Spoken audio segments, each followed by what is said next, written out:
Bruce is tied up this morning. I think the new superintendent for the Little Rock Public Schools, they had some kind of event this morning, and so he was gonna be late to the meeting and asked me to get it started. Okay.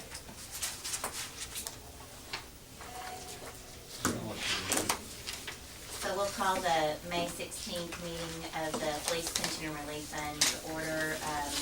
Note that the news media was duly notified, and we will move to item 3 on our agenda and ask Stevens for our financial report. Okay, good morning. Good morning. This is our short report after our quarter end, which was our last month's report as of April 30th, 2013. And cover a couple points here. We're not going to beat this thing to death, and I know Larry and Bo probably have some comments as well as it relates to the end of April. And then I'll bring you up through last night, which we continue to see positive performance, which we're very pleased with, but caution is obviously running through our minds at this point in time, especially in the month of May. April 30th, we closed the books before accrued income of $43,135,697 in the top right-hand corner. You also notice that we have carried a little bit more cash than usual, almost $2.5 million in cash, and then down at the bottom of the page, First Security, I'm sure that account probably has been drawn down some, but we had $1,257,000 also in cash at that time before benefit payments. When you look at the month of April, we're up 124 versus 85 basis points on the blend. Good returns in the mutual funds. We also had the extra boost on the fixed income side. As we've kind of jockeyed around the track on interest rates, we've gone up, come back down. Now we've kind of headed back up here in the last week, although I think price is up on the 10-year this morning on some weak housing news and also some unemployment news on jobless claims. But 124 versus 85, we're very pleased with that. Our equity section up 1.18, mutual funds up 168. So all in all, it was a good month. When you tie that in to the preceding quarter, which was up 5+%, that ran us up to 634 versus a 517 year to date. And that's probably a little surprising. Equity returns, as I'll talk about here in a little bit, has driven most of it because fixed income has been close to flat with light positive performance as of recent. If you want to update it through last night, we're up 7.87%, so we're kind of knocking on the door of 8%. A little bit of a caution there in that we haven't, I'm going to let Bo talk about it here in a little bit, the Goldman Commodities Fund in the month of April has not been updated yet. We'll probably do that because we had to reconcile obviously with the city, and we just got that number, but that number's going to be off close to 3% in the month of April. Tough month in commodities. So there'll be a little bit of a slight downward revision off that 787. And then, as I said, Bo will kind of bring you up to date with some facts, dig down a little deeper into that. Mutual funds, as you can see, year to date, 643 now is up 721. And this is the area that, we've had quite a run. If you look at the equity component in that year to date, which is 1196, is now up over 16% through last night. So I think all three of us at this end of the table are a little cautious. Probably we're going to see a little bit of a pullback here in the next 30 to 45 days. It wouldn't be surprising on the equity side. That's pretty much it. You can see your annualized since inception now, number is 7.16 versus 549. Our drop balance remained pretty consistent, I believe, from the previous month, which was 19,977 now to 19,889. And I don't know if we had any drop withdrawals coming up or not. Not anything big. Well, we're scanning the investment horizon on the cash above, but it's not a bad time to have a little dry powder with the market at all-time highs. And we talk about this every day. You've got equity components, mid-cap growth's up almost 19% year to date. REITs are up. The REIT manager that we have in your portfolio is up 17.62. Our MLP energy plays up 16, almost 17%. So we've got a lot of asset classes that have done real well in this first 5+ months of the year. And hopefully that'll continue in the second half. But I don't think the three of us would be surprised if we don't see a little bit of a pullback here. Any questions on the front page? If not, we'll kind of move over to the pie chart.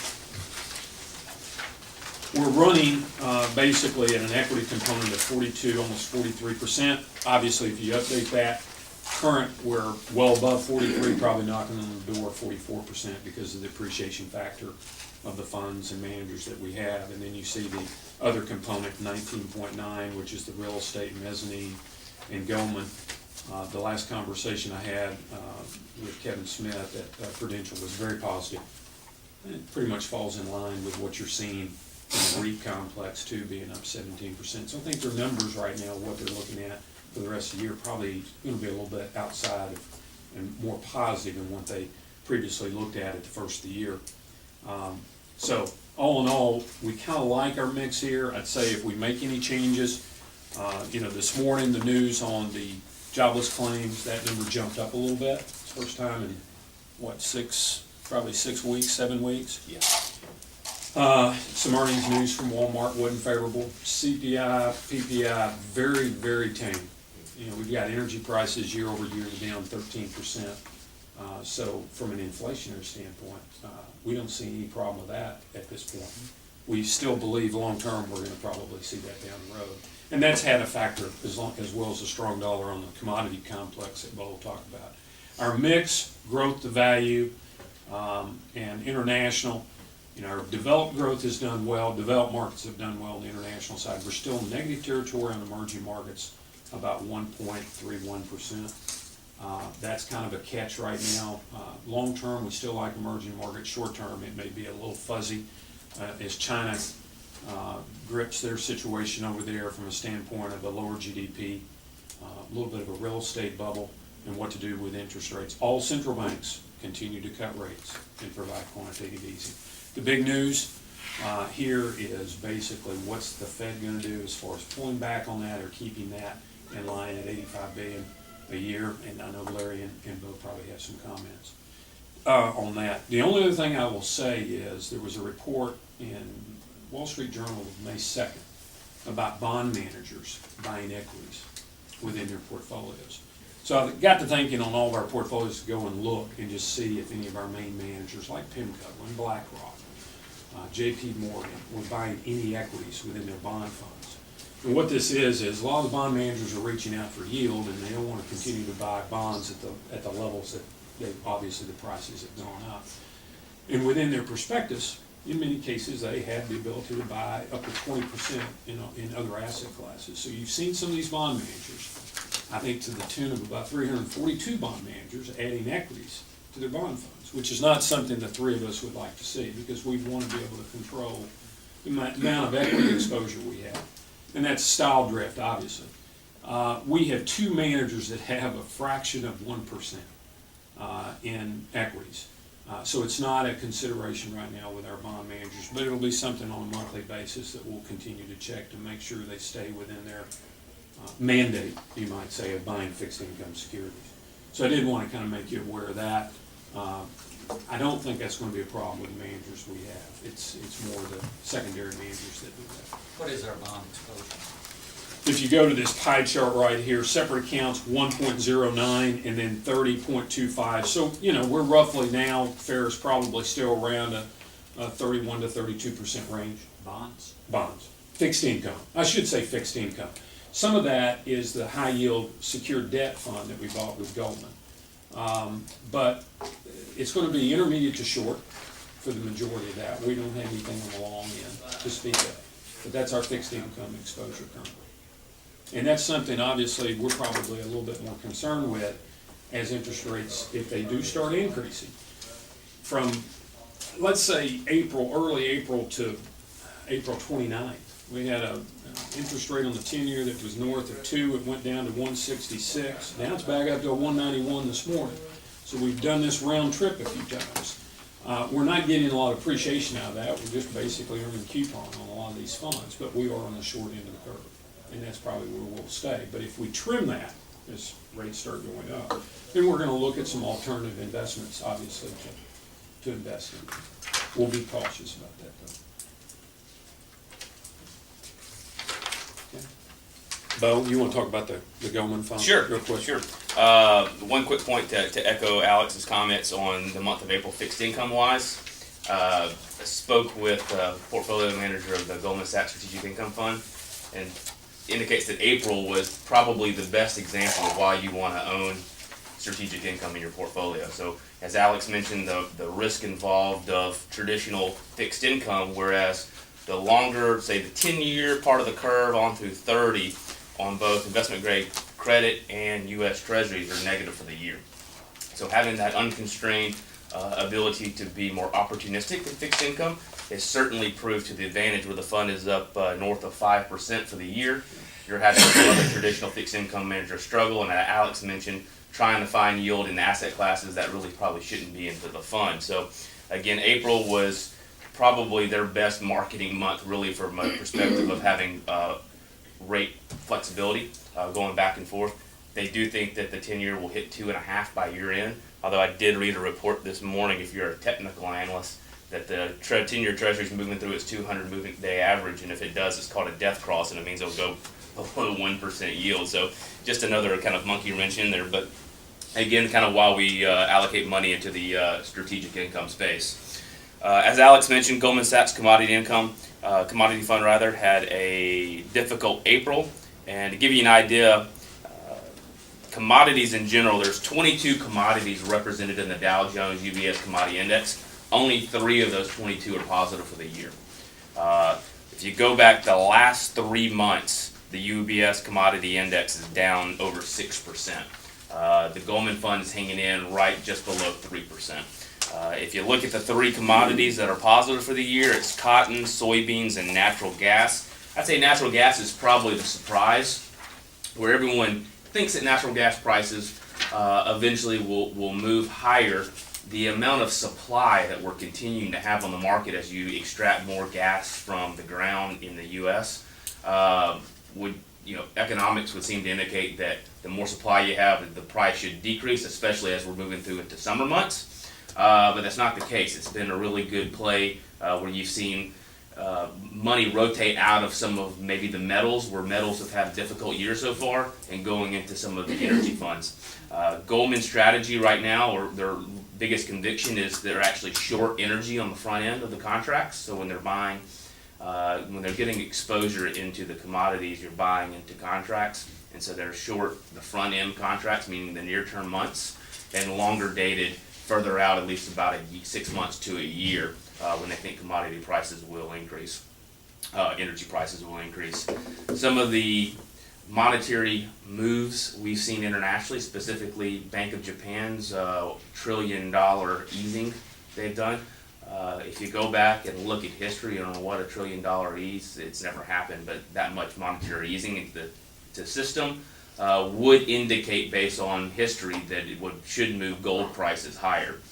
So on the longer term, while again on the near term, they're light on precious metals, they think in the long term you do have some more room to run.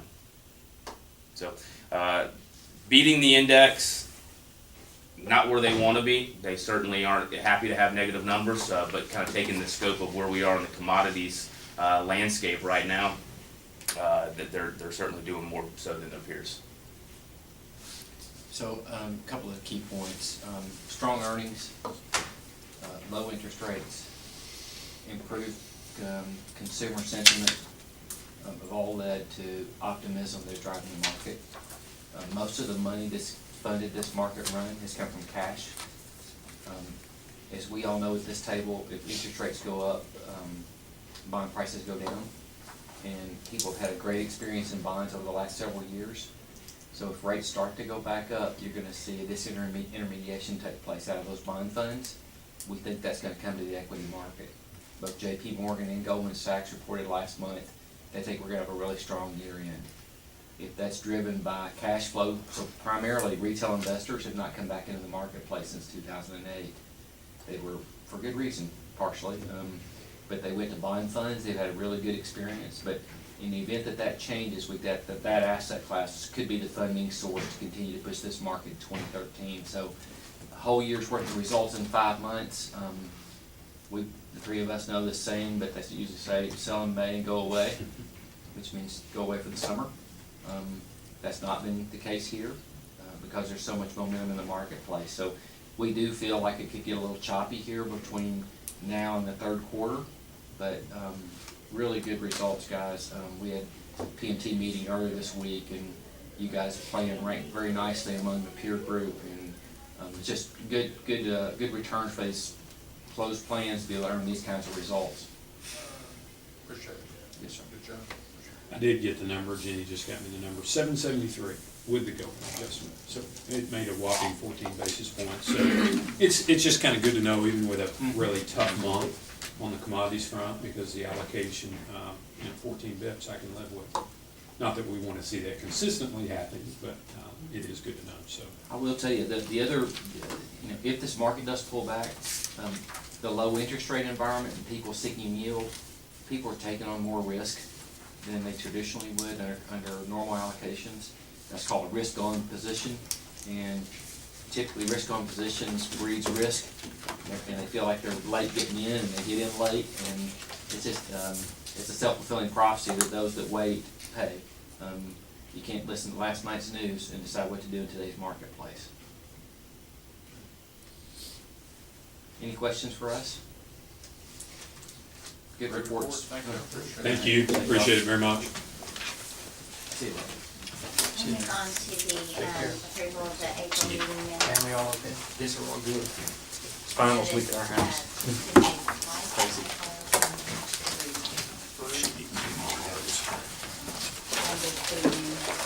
Just roll ROLE and roll ROLL Where's it? in the B? the third line where it says add to the pension rolls, and then Ms. Dawkins from the pension rolls, is that roll spelled differently? Okay. That's it. That spell check is not working. I'll just let them know, because they're both balanced. That's correct, yeah. I'll entertain the motion to approve the minutes. I'll make a motion to approve the minutes of And I'll change that, I'll correct that. correction. I'll second. All right, all in favor? Or any discussion, sorry? All in favor? Aye. Opposed? Okay, motion passes. Gabrielle, you'll be second. Okay, Kim? I don't think I have anything this month. Ooh. Okay, Roger? Yes, ma'am. Have follow-up to last month and the piece of legislation that we passed to allow you to establish a beneficiary form. Has that been done? The beneficiary form for the retirement benefits. We have one, but it needs a little tweaking, because it tells who they want to be as the beneficiary, but we have no contact, all we have is a name, we have no number or anything to reach that person in the event. All we can do is hope they contact us, so we need to tweak it just a little bit. And then, are you planning to send that out with the statements or ahead of time? What's our plan? It just doesn't affect you until We'll come up with one. We'll just need to send it out. We'll probably send them out separate. Lee, can we put that on the agenda under 8, make it 8C, so we can split the corrections? If I could get a copy of it and maybe scan it, put it on the website, maybe people can also download it and print it off that way. As long as you have it done by next month, I think I'm not really sure exactly whether there was an emergency clause or whether it was just effective July 1, but let's assume it's effective July 1, therefore you get it out next month, and you can start doing it now. The point is, it isn't really effective until July 1, but you do need to get the form with enough information on it and make sure there's a date to record the signature as to when the person did it. You might run it past Kim and make sure it's got everything on it it needs to have. Does it need to be notarized or anything, maybe? Anybody know? That's what it's set up as. Did he set up to be notarized? Okay. Okay. Second thing, the legislature officially adjourns tomorrow. Aren't we all glad about that? They sine die tomorrow. And then gun legislation that you all had asked me about just this last week. And I've got a copy of the bill if you want to make copies of it so you all can look at it and read it. I don't really know what the act number is, but it was House Bill 1417. And what it appears to do is to allow any former law enforcement officer, current law enforcement officer, bailiff,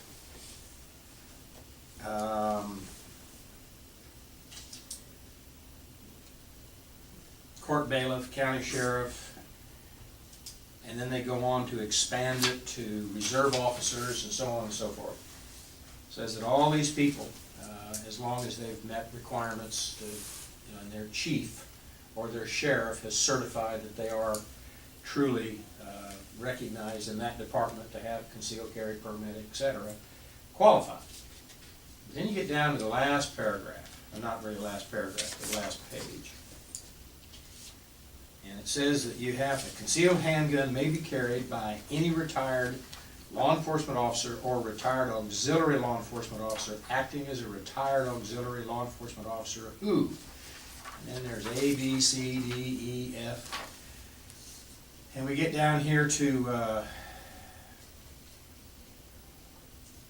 F, and it says, it's conditional, in other words, during the most recent 12-month period, has met, at the expense of the retired law enforcement officer, the standards of this state for training and qualification for active law enforcement officers to carry firearms. So to me, that means that you still have to qualify. Now, it says at your expense, but that depends on the department. A lot of departments provide you the ammunition, and the range officer, training officer is going to, if they don't get paid. So generally, there isn't any expense other than possibly the cost of paying for the ammunition. And the law enforcement training standards people have changed the standard now for retired officers. So, and How have they changed it? they've made it so if you're blind, you can walk up to the target and fire, more or less. You said for retired. That you just But read. that sounds like they would have to meet the criteria of an active That's active officer, duty. so it sounds like that. I know that. I know that's what it says. But I believe law enforcement training standards set the standard. And in that standard, they have, now, we'll have to see. If what this legislator has done is inadvertently made it worse, then we'll have to change it. But his whole purpose here, and I talked to him early in the session and told him we had problems with his bill because it wasn't tight enough. I mean, he ended up putting language in there to say that if you'd been dismissed, if you had, if somebody had been dismissed as an officer for some reason, they wouldn't qualify, et cetera. And then it's not really clear whether there's a difference between a regular concealed carry permit and what a retired officer has always been able to have, which is different. Retired officers can carry weapons to where nobody else can carry weapons, other than other law enforcement officers. So I'm going to leave it up to the training standards people to tell me exactly in the end what they're going to require. And I've tried to reach the guy in the governor's office that handles this, Larry Robinson, and I haven't been able to talk to Larry yet. But worst case scenario, this has made it worse. Best case scenario, it's no different than it was before, other than what training standards people have done to change the standard. And that has been, Lee, the distance to the target has been lessened substantially. And not just for retired officers, but a lot of agencies now do not require anybody to qualify at a long distance from the target, because nobody ever fires their weapon in that distance in the first place. But on the 25. Yeah, some people think that, to reduce the target distance from 20 for active duty, to reduce it from 25 to 15 is a bad thing because it's easier, but the fact of the matter is it's based on statistics. Yeah. You get very proficient at 15 yards and less because that's where 95% or a significant percentage of the encounters are going to be. And as far as law enforcement training standards, they have language that allows each department head, in other words, chief of police, sheriff, to determine their standards for their people. If they want to make it, it can't be less than what law enforcement training standards have, but it can be greater. So they can, it depends. I mean, I don't know what Little Rock does, but their standards for SWAT people may be different than it is for everybody else, I don't know. But they left that open to local officials to decide. But he really confused the issue, and his whole purpose in this bill was to take care of auxiliary officers. And I'm not sure that's a good idea. And one other thing in this bill, this gets interesting, it says that you have to be on file with your local agency, which means if you're not on file at your local sheriff's office or your local PD, if you're chief, they don't have a file on you to show that you're recognized as being qualified, and they've signed off and given you a piece of paper to say they have, then this doesn't apply to you. So somebody's gonna take care of record keeping. And where that gets even more interesting is, we'll just take Little Rock or Hot Springs, for example. How many people that are former law enforcement officers from somewhere other than Arkansas live there? And do they just automatically have the privilege of carrying a weapon, or do they have to go down to the sheriff's office, check in, say, I'm so-and-so, here's all my ID, here's my credentials, I am a retired officer, I can prove it? And the answer is they have to do that. They just don't have carte blanche to go do that. And in Hot Springs, within the last few months, we had an incident with a retired California officer who pulled his weapon out and waved it at somebody in traffic. And that person called and He got arrested. he got arrested I saw that. for doing it. But you have some people that you know nothing about. So to me, it's only appropriate that you be a little bit tighter on what you do, even if it's for a retared officer, because you don't know where those people are coming from. Could we get a copy of that? Of course. for board members?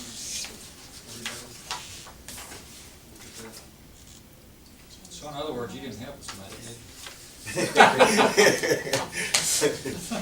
Yeah, Let's get it, let's get it. I talked to Mr. Harris about this bill earlier, and he's hard to talk to in the first place, and he passed it. I think the part of the statute that you read kind of mirrors the federal statute. Yes, federal statute says you have to qualify by that, you know. But law enforcement training are changing what we require in the state, and that doesn't, apparently that doesn't run afoul too much of the federal standard. There's always somebody that wants to, now we want basically anybody, including your clergyman, to be able to, the kindergarten teacher or the clergyman can carry a weapon to work. About time. Well, I know that, you all know that we have officers, I don't know about retired officers, but I know we've got some active duty officers that actually provide church security here in Pulaski County on Sunday mornings. And that's kind of interesting, you know. And they're large churches with large memberships, an awful lot of people, and they want an officer or two present during services that's armed. They've been doing that for years. For years. And I don't know if anybody feels very secure anymore. Anyway, I don't really have anything else other than if you all have any questions. Report of the funding committee, I'll turn that over to Director Acom. Yes, we have received the LAFI report, and we went over that this morning.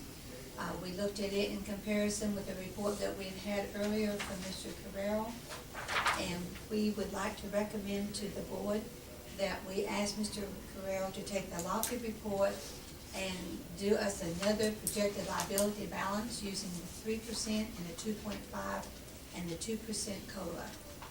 And to please get it back to us as soon as possible, so that then we can continue with looking at the possibilities of going into LAFI before the end of the year. And I think, as opposed to determining with projected liability, what we really want to do is to show how our sources of income can help cover the liability at different levels.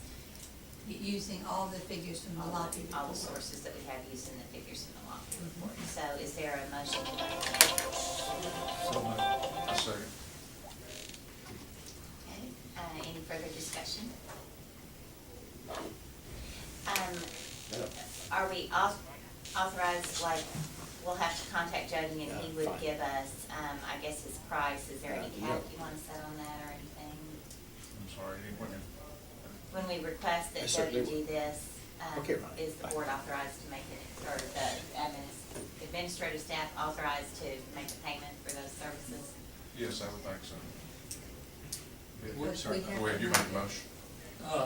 I don't know, yeah, I would assume that it would be probably less than last time, but approve up to the amount that he had charged last time, or what do you think? The number's sort of personal with me, you know, something I like don't that. remember what it was last time. Whatever it is, we will have to pay it, so he's always been fair and nice. So we're authorized to make that payment. Authorized to pay it. That's included in your motion. Yes. I second that. Any other discussion?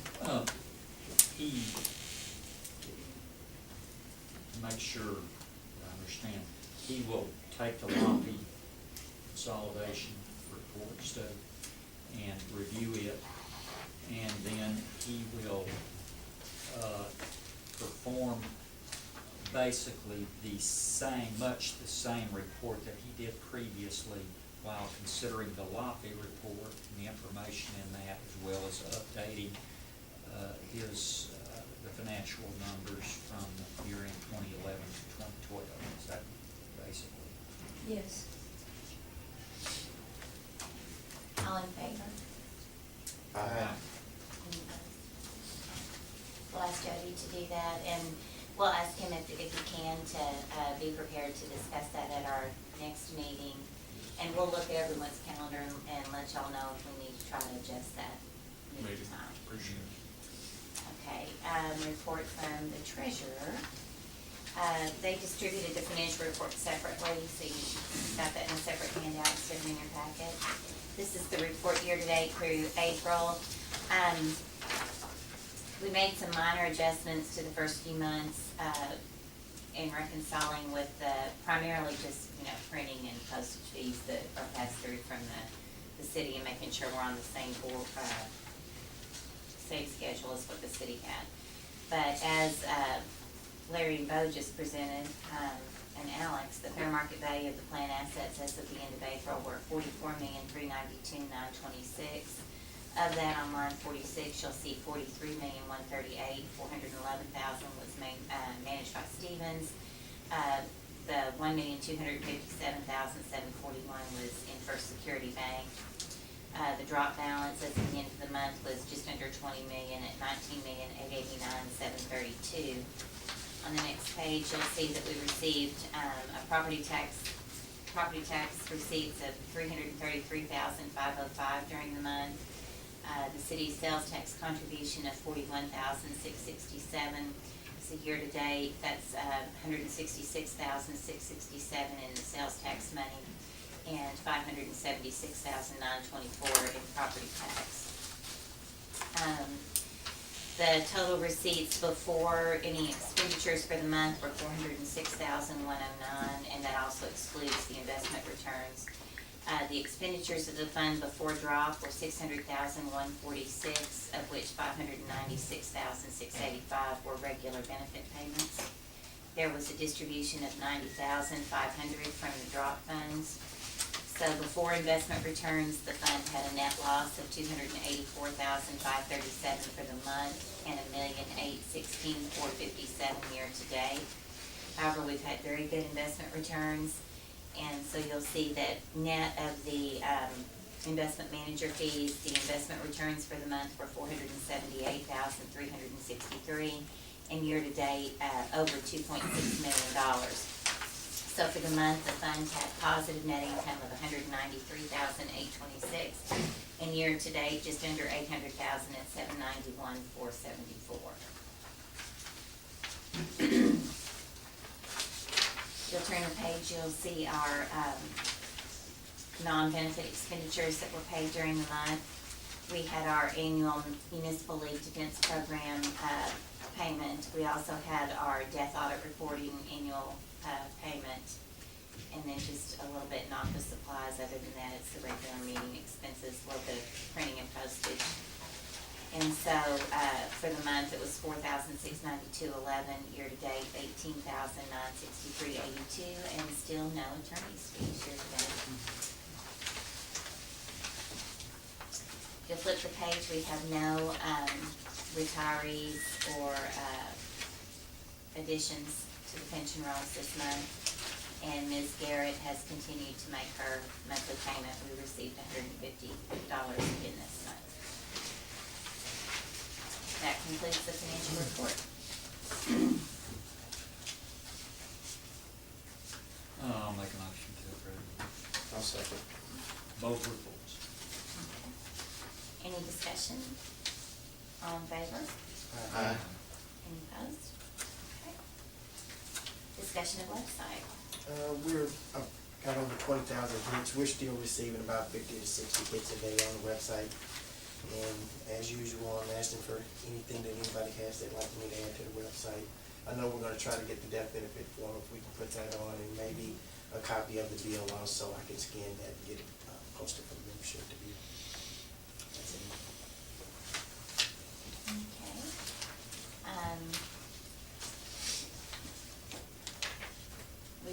We've still got tabled the periodic review of the, okay,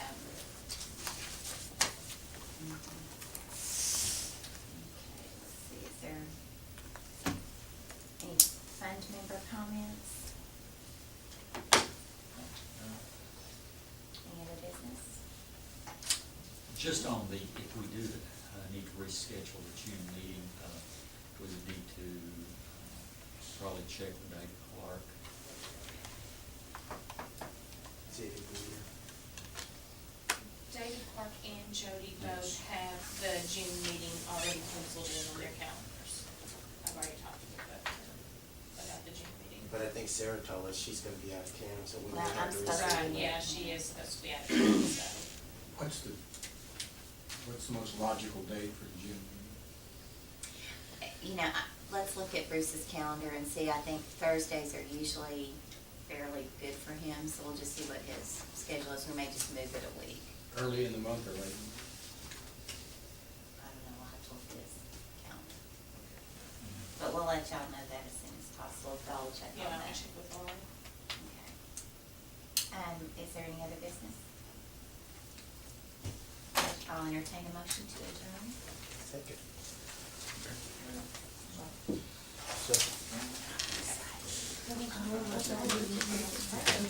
It's a quick. He got it. Ms. Jones, he would've.